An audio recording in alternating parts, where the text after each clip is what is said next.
कई लोग कहते हैं महाराज जी, जिस रुद्राक्ष को हम पहनते हैं उस रुद्राक्ष को कहाँ नहीं पहनकर जाना चाहिए। 5 स्थान बताएं जहां रुद्राक्ष पहनकर नहीं जाया जाता। कितने स्थान है? 5। और रुद्राक्ष को 5 स्थान पर पहनकर नहीं जाते, पर रुद्राक्ष के लिए वर्णन किया गया है कि रुद्राक्ष कब कब उतार कर उसको वापिस अभिमंत्रित करना चाहिए। 5 जगह पहनकर नहीं जाना चाहिए और रुद्राक्ष को अभिमंत्रित करना मतलब सीधा अमावस्या के दिन, पूर्णिमा के दिन, शिवरात्रि के दिन, श्रावण महीने के सोमवार को, प्रदोष के दिन, ये दिन आपके शरीर में जहां पर भी रुद्राक्ष है, आपके गले में अगर आप रुद्राक्ष पहने हो, आपके हस्त कमल में आप रुद्राक्ष पहने हो, आपने अपने पास में कहीं रुद्राक्ष रख रखा है, तो उस रुद्राक्ष को अमावस्या, पूर्णिमा, शिवरात्रि या श्रावण का सोमवार या प्रदोष आदि, इस दिन उस रुद्राक्ष को एक बार दूध में धोने के बाद उसमें थोड़ा सा सरसों का तेल अवश्य लगाना चाहिए। क्या होगा उससे? उससे होगा क्या? शिव महापुराण की कथा कहती है, महाराज रुद्राक्ष को दूध में धोने के बाद, स्नान कराने के बाद जल से स्नान कराया, थोड़ा सा सरसों का तेल लगा दिया। महाराज क्या मिलता है उससे? तो कहा उस रुद्राक्ष में बल प्राप्त होता है। कौन सा बल? जो शरीर के अंदर बीमारियां बढ़ती हैं, उस बीमारी को वो रुद्राक्ष धीरे धीरे समाप्त करना प्रारंभ कर देता है। पर एक और चीज याद रखना, जिस रुद्राक्ष के पानी को आप बीमारी के समय पर गलाकर पीते हो, उसमें सरसों का तेल नहीं लगाना, उसमें सरसों का तेल नहीं लगाना। उसको तो आप केवल स्नान कराओ दूध से, जल से, और फिर उसको गला दीजिए, उसका पानी आप पीना चालू कर दीजिए। जिसको बड़ी बीमारी होती है उसके लिए कल कथा में वर्णन किया रुद्राक्ष के जल। रुद्राक्ष का जल पिया जाता है शरीर के अंदर से रोग को, बीमारी को हटाने के, रोग बीमारी को समाप्त कर। तब 5 स्थान बता दिए, 5 जगह बता दी, 5 स्थान निश्चित कर दिए जहां पर रुद्राक्ष को पहनकर नहीं जाना।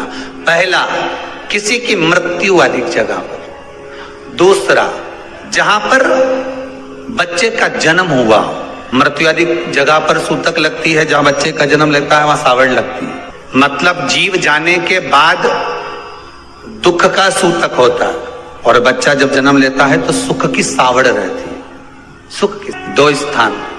तृतीय स्थान, तीसरा स्थान दिया जहां पर वैश्यावृत्ति होती हो या महाराज मदिरा का पान होता हो, उस स्थान पर रुद्राक्ष को नहीं ले जाया जाता। चौथा स्थान रुद्राक्ष के लिए कहा गया, जिस स्थान पर आपको ज्ञात नहीं है और आपको लगता है कि ये स्थान अज्ञात है, यहाँ पर कई जगह पर कुछ जीवों की हत्या हुई है या किसी जीव को नष्ट किया गया है, उस स्थान पर रुद्राक्ष को नहीं ले जाना चाहिए। 5वां, महाराज आपके रुद्राक्ष का जहां अपमान हो रहा है, अपमान से समझ में आ रही है ना आपको बात? एक आय को ढोंग प्रपंच में पढ़ा है, कौन ने कहा इतने रुद्राक्ष धारण कर ले? कौन ने कहा है? क्यों ढोंग प्रपंच में पढ़ा है? अगर हम रुद्राक्ष गले में पहन लेते और नारी का रजस्वला धर्म आ जाता है, रजो धर्म का समय आ जाता है, वो रुद्राक्ष हम गले में धारण कर कर रखते हैं, तो वो रुद्राक्ष क्या वो बेकार हो जाता है? पहले एक बात बहुत अच्छे से समझ में, आप सन्यासी हो, जम के बोलो जरा, आप तपस्वी हो, आप साधक हो, आप उपासक हो, या आप बैरागी हो, आप एक गृहस्थी हो, घर में रहने वाली माँ गोदी में रखा हुआ बालक अगर गंदगी भी कर दे, पूरे कपड़े को भी बिगाड़ दे, तो माँ बच्चे का कपड़ा बदल देती है, और बदल कर माँ को ये जरूरी नहीं है कि उसको साड़ी बदलना, उसको कपड़े बदलना या उसको फिर नहाना।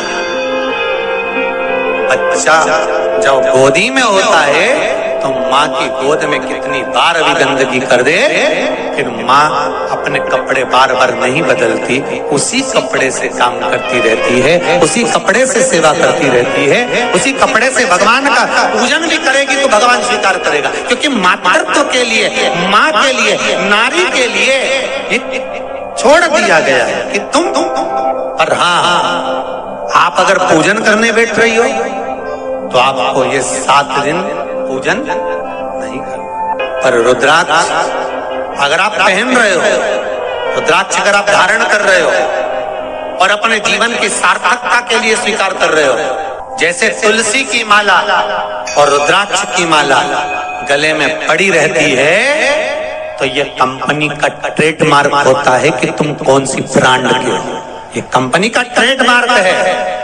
तुलसी की माला पहनकर प्राण छूट गए तो बैकुंठ चले गए, और रुद्राक्ष की माला पहनकर प्राण छूट गए तो कैलाश धाम चले गए। ये कंपनी का ट्रेडमार्क। छोटे रुद्राक्ष की माला, छोटा जो रुद्राक्ष होता है उसकी माला, कैंसर का जो मरीज होता है, अगर वो फर्स्ट स्टेज का कैंसर भी है, छोटे रुद्राक्ष अगर अच्छे हैं, 3 मुखी से लेकर 5 मुखी, 7 मुखी, 9 मुखी, 11 मुखी छोटा रुद्राक्ष मिल जाए, उसकी माला अगर पानी में डाल दी जाए और उस पानी को वो मन का ही डाल दो, उसी का पानी थोड़ा थोड़ा कैंसर के मरीज को सुबह दोपहर शाम श्री शिवाय नमस्तुभ्यम का जाप कर कर, पंचाक्षर ओम नमः शिवाय का जाप कर कर, शंकर शिव का नाम लेकर, महाकाल बाबा का नाम लेकर, विश्वेश्वर विश्वनाथ का नाम लेकर, केदारेश्वर का नाम लेकर, 12 ज्योतिर्लिंग का स्मरण कर कर अगर वो आचमन करना प्रारंभ कर दे तो कैंसर रोग में भी आराम मिलना प्रारंभ। केवल आचमन ही नहीं करना है,